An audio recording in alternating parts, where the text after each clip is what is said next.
રક્ષાબંધનનો તહેવાર જે સમગ્ર દેશમાં આશીર્વાદ અને રક્ષાની લાગણી સાથે ઉજવવામાં આવે છે, ત્યારે આણંદની એક વિદ્યાર્થિનીએ તે લાગણીને દેશના રક્ષકો સાથે સાંકળી અને એક અદ્ભુત પહેલ કરી છે, જેનું નામ તે બાળકીએ આપ્યું છે એક રાખી ફૌજી કે નામ.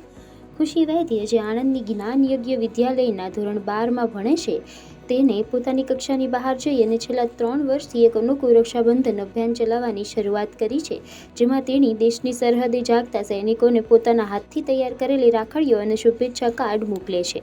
ખુશીના આ પ્રેરણા પત્રકાર હર્ષલ પુષ્કરણાના સિયાચીન જાગૃતિ અભિયાનમાંથી મળી હતી.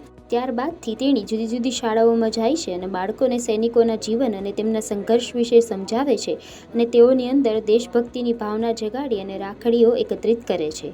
આ વર્ષે તેની પાસે 4500થી પણ વધુ રાખડીઓ ભેગી થઈ ગઈ છે, જે તે સૈનિકોને મોકલશે. અને તેની સાથે એક લાગણી કે તમે એકલા નથી, દેશ તમારી સાથે છે. ખરેખર, જે સૈનિકો પોતાના પરિવારથી દૂર રહી અને આપણા માટે 24 કલાક જાગે છે, તેમના માટે આ એક અમૂલ્ય ભેટ છે.